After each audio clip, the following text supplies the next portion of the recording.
vous. Je me sens toujours en famille et entouré de votre affection. Merci. Prions. Nous te prions, Seigneur notre Dieu, dans ta grâce, que tu veuilles nous adresser ta parole. Veuille parler à nos cœurs, prépare-nous, non seulement à l'écouter, mais aussi à la prendre à cœur pour la mettre en pratique dans nos vies, pour ta gloire. Au nom du Seigneur Jésus-Christ. Amen. J'ai eu à cœur de méditer avec vous un passage que j'ai peut-être déjà médité une fois dans le passé, mais qui me semble plus actuel que jamais vu la situation de notre monde aujourd'hui. Ce n'est pas seulement dans notre pays que cette journée est cruciale et que les événements sont incertains, mais c'est dans le monde entier. Et je crois que nous avons ce que le Seigneur appelait les signes des temps qui montrent que l'avènement de l'Antéchrist est proche, que les avertissements que le Seigneur donnait à ses disciples et nous donnait avec eux sont plus actuels que jamais. Nous lirons donc dans l'évangile de Matthieu,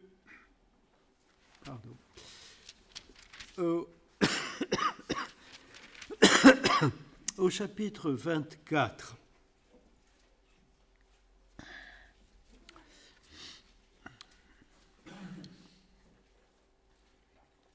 Je lirai quelques extraits, donc vous suivrez. D'abord le verset 3. Il s'assit sur la montagne des Oliviers. Les disciples vinrent en particulier lui poser cette question. Dis-nous, quand cela arrivera-t-il et quel sera le signe de ton avènement et de la fin du monde? Jésus leur répondit, prenez garde que personne ne vous séduise. Je saute au verset 7, au verset 6.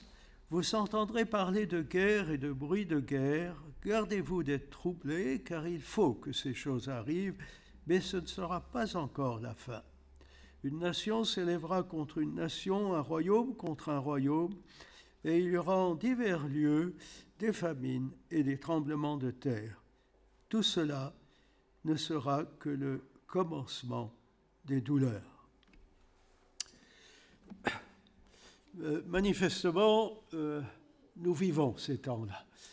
Certains vous diront, mais au cours de l'histoire de l'humanité, il y a eu plusieurs périodes où des temps pareils ont été vécus. Pensez à l'aube de la guerre de 14-18 ou de manière plus poignante aux derniers jours de paix avant la dernière guerre mondiale, 39-45. Nous avions vu tout ce qui se préparait en Allemagne, en Italie, dans toute l'Europe. Nos grands-parents, nos arrière-grands-parents avaient vu la montée du fascisme, etc. Ils avaient peur et ils se doutaient que des temps difficiles approchaient. Et ils les ont en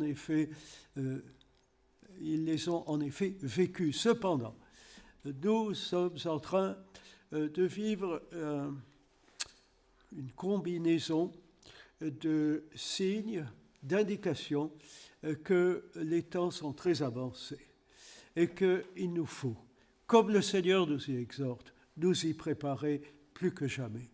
En effet, des événements sur la scène internationale, c'est évident, jamais des événements aussi complexes, aussi tragiques ne se sont produits en même temps. D'autre part, nous voyons aussi comment notre monde est en train, notre société, notre culture sont en train de se détériorer, moralement en particulier.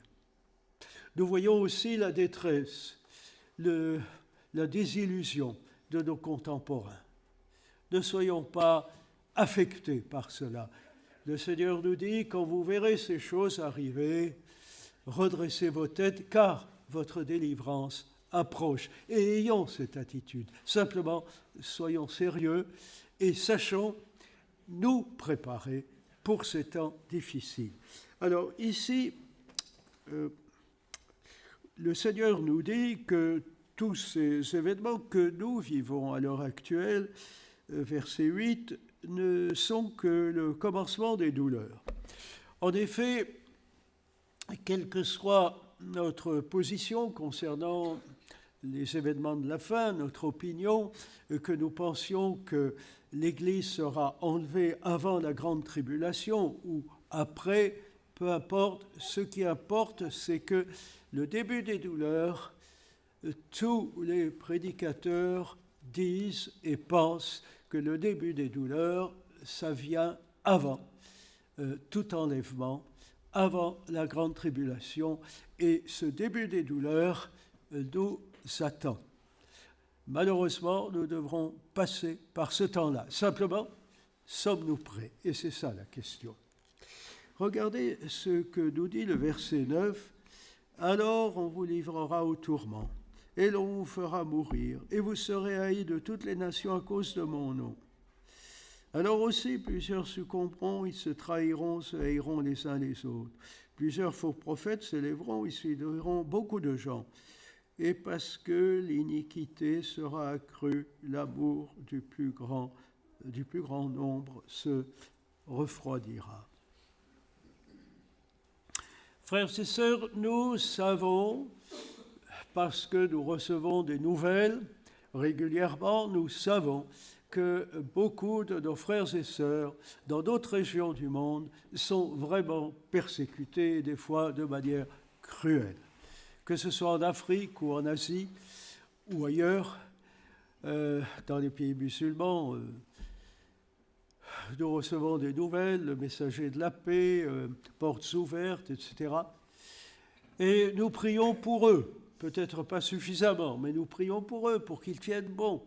Et nous sommes émerveillés de voir le témoignage de leur foi et comment ils tiennent bon malgré les tourments, malgré la torture parfois. Mais frères et sœurs, ce qui compte, ce n'est pas seulement que nous prions pour eux, et ça compte, mais ce qui compte aussi, c'est de savoir que nous nous posions nous-mêmes la question. Est-ce que si ces persécutions nous atteignaient, nous, est-ce que nous serions prêts? Est-ce que nous serions prêts? Alors, il y a plusieurs manières de se préparer. La première nous est indiquée ici. Et parce que l'iniquité se sera accrue, l'amour du plus grand nombre se refroidira. Veillons, frères et sœurs, à nos relations entre nous chrétiens, pour commencer. À nos relations aussi dans nos familles, à nos relations avec le monde en général, c'est-à-dire nos compagnons de travail, dans la vie professionnelle, nos voisins, tous ceux que nous rencontrons. Veillons là-dessus. Est-ce que véritablement nos sentiments sont des sentiments d'amour, des sentiments de compassion, des sentiments où le pardon domine? Le pardon.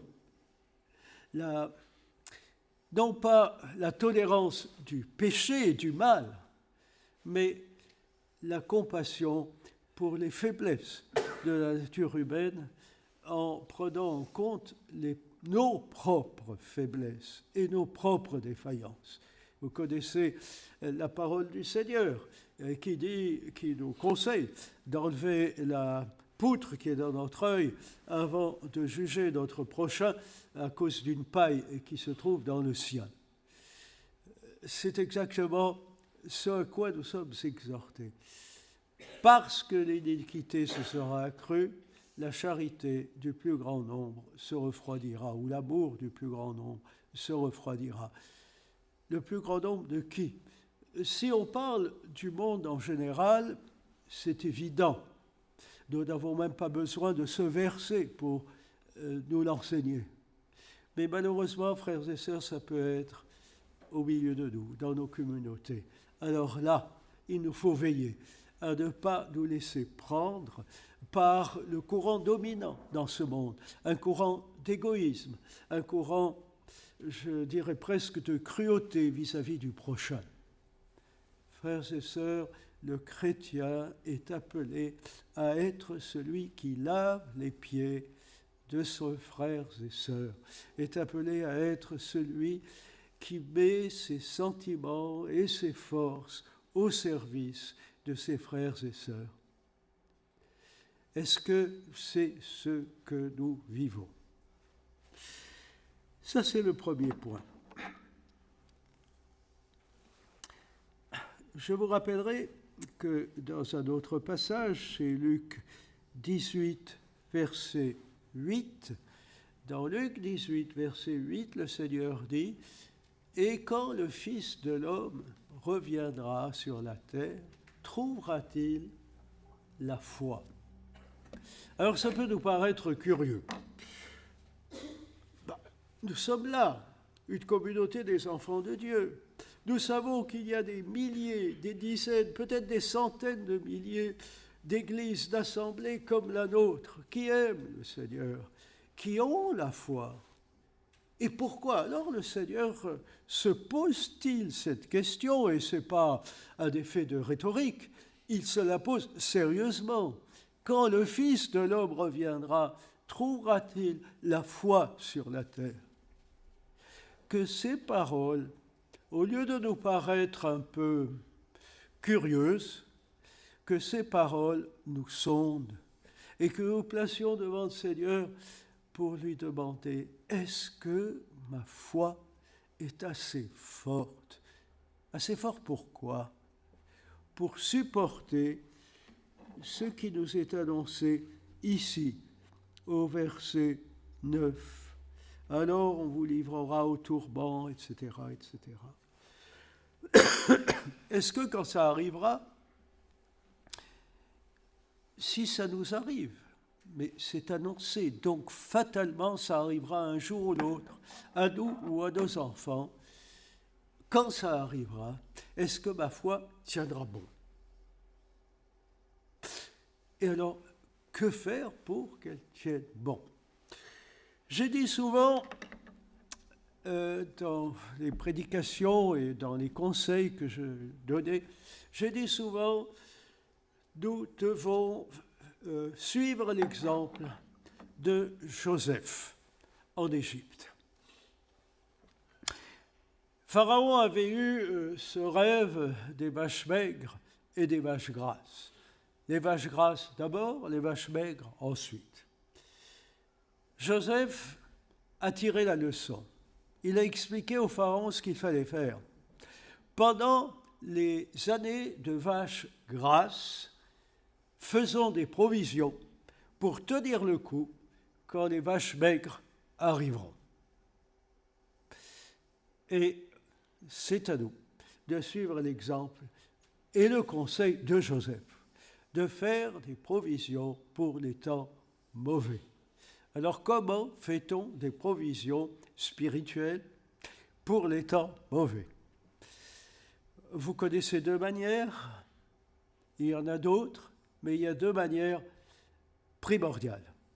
D'abord, fréquenter la parole de Dieu de manière assidue, en ne faisant pas que lire le texte du jour distraitement pour faire notre devoir, mais en méditant la parole de Dieu, en nous plongeant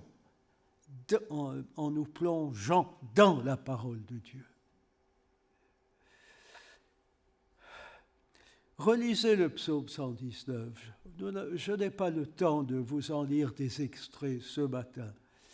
Mais ce que nous pouvons dire, que nous trouvons du plaisir dans sa parole, que sa parole est pour nous un trésor que nous redécouvrons jour après jour. J'ai lu dans les années 50 le témoignage d'un missionnaire d'un missionnaire au Tibet qui avait été fait prisonnier par l'armée rouge, l'armée chinoise lorsque les Chinois ont envahi le Tibet. Il a été fait prisonnier et il est resté 3 années et demie prisonnier de l'armée rouge. On l'a mis dans une cellule tout seul et on a essayé de lui faire un lavage de cerveau, comme on dit. Il a eu toutes sortes de tortures pénibles. Comment a-t-il tenu? Comment a-t-il tenu? Comment n'a-t-il pas craqué? Frères et sœurs, son secret, c'était qu'il s'était tellement nourri de la parole de Dieu que sans avoir de Bible, on la lui avait confisquée, sans avoir de Bible, il était capable de se remémorer des passages entiers de la parole de Dieu et d'y trouver, d'y puiser ses forces, son courage. Il y a dans un des 3 volumes de ses mémoires, dans le volume numéro 2, il y a un passage, plusieurs pages, extrêmement émouvantes, où il raconte qu'il s'était rendu compte que c'était la période de Pâques. Et alors, il revit la passion du Seigneur et il décrit comment il la revivait dans sa pensée. C'est merveilleux. C'est merveilleux, mais c'est merveilleux parce que la parole de Dieu était présente dans son cœur et dans ses pensées. Il s'en était tellement nourri qu'il était capable de revoir tout le récit de la passion, de se représenter les souffrances de notre Sauveur et de l'adorer. Là, dans sa cellule, torturé comme il l'était, séparé des siens. Frères et sœurs, c'est un exemple. Est-ce que nous serions capables de faire comme lui? La deuxième façon de faire des provisions pour les temps mauvais, c'est de soigner, de cultiver notre communion avec le Seigneur. Est-ce que notre communion avec le Seigneur est une communion limpide, libre de tout obstacle, une communion heureuse? Est-ce que ceux qui nous rencontrent, que ce soit nos frères et sœurs qui sont favorablement disposés en général à notre égard, ou que ce sont les gens du monde, même ceux qui sont mal disposés à notre égard, est-ce que ceux-là se rendent compte que nous sommes remplis de la joie, de la paix du Seigneur et aussi de son amour pour tous? Si c'est le cas, c'est parce que nous aurons été dans une communion nourrie, profonde, régulière avec notre Seigneur, dans la prière aussi, dans la méditation de sa parole, bien entendu. Parce qu'aussi nous aurons saisi toutes les occasions que le Seigneur nous offre, les messages qui nous sont donnés, les exhortations que l'un ou l'autre nous adresse. Nous en faisons notre beurre, comme on dit. Nous en tirons profit. Trop souvent, ça passe. Ça rentre dans une oreille, ça sort de l'autre. Frères et sœurs, ressaisissons-nous. Vous savez ce que dit l'apôtre Paul à ses églises? Il est temps de sortir du sommeil, car le jour est proche. Le Seigneur revient, il est à la porte. Alors, je ne veux pas jouer au petit prophète. Je ne vous dirai pas que le Seigneur va revenir ou que le début des douleurs va avoir lieu cette année, l'année prochaine ou dans 2-3 ans. Non, je ne dis pas cela. Mais je dis que nous devons être en éveil, comprendre que les temps approchent, comprendre qu'il nous reste peu de temps pour nous y préparer, afin d'être trouvés fidèles à la fin. Celui qui persévérera jusqu'à la fin sera sauvé, c'est le verset suivant. Alors certains vous diront, enfin, il y a toutes sortes de théories là-dessus, mais le sens, le véritable sens, est dans le contexte de la fin des temps. Il ne s'agit pas d'être sauvé de l'enfer, mais il s'agit d'être sauvé de la trahison, du reniement, de l'abandon, de la misère. Il s'agit d'être capable de nous redresser, de nous ressaisir, de tenir bon dans le mauvais jour. Heureusement, le Seigneur nous accorde sa grâce. Et ça, c'est précieux. Et nous pouvons l'en remercier.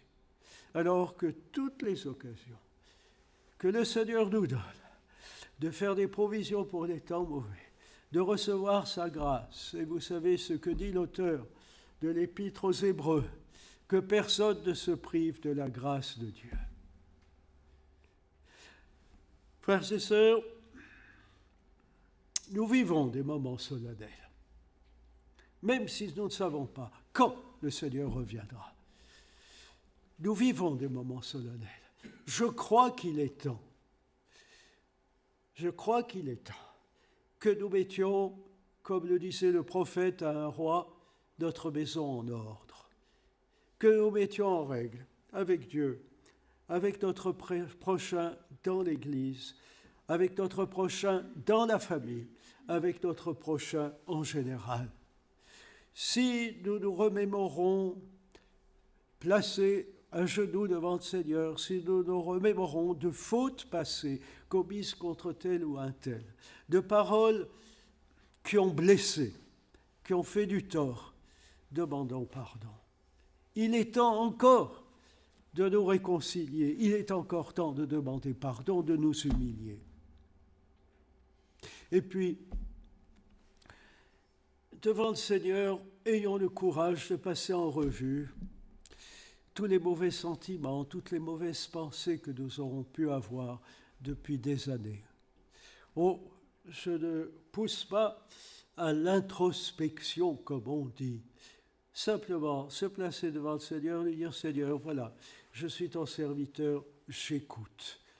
Je te demande de sonder mon cœur, de sonder mes reins, comme disait le psalmiste, pour voir si je suis sur une mauvaise voie. » Et le Seigneur nous dit, si nous confessons nos péchés, il est fidèle et juste pour nous pardonner, pour nous purifier de toute iniquité. Mais vous savez, il y a avant cela un autre verset qui nous donne un grand encouragement. C'est bien entendu dans la première de Jean, au tout début. C'est le verset 7. 1 Jean 1, 9, que je viens de citer, nous le connaissons, mais 1 Jean 1, 7, nous le connaissons peut-être moins ou nous le comprenons moins bien. Mais si nous marchons dans la lumière, comme il est lui-même dans la lumière, nous sommes mutuellement en communion et le sang de Jésus, son Fils, nous purifie de tout péché. Quel est le message que nous avons ici? Si, comme je nous y exhortais tout à l'heure, nous faisons le ménage pour que notre communion avec le Seigneur ne rencontre aucun obstacle, qu'elle soit libre, qu'elle soit vivante, qu'elle soit heureuse. À ce moment-là, les péchés que nous avons commis inconsciemment, ceux aussi que nous avons commis peut-être consciemment, mais que nous avons oubliés, parce que notre mémoire n'est pas assez fidèle. Tout cela, ce verset 7 nous dit que le sang de Jésus, son Fils, nous purifie de tout péché. Mais la condition, c'est d'être en communion avec lui. Et comment être en communion avec lui si nous n'avons pas réglé nos affaires avec lui et avec les autres? Que le Seigneur nous aide, qu'il nous donne sa grâce pour que nous soyons prêts pour les mauvais jours et pour que notre communion avec lui, notre appréciation de sa parole grandisse se fortifie pour sa gloire et pour que notre témoignage soit à la hauteur de ce qu'il en attend. Amen.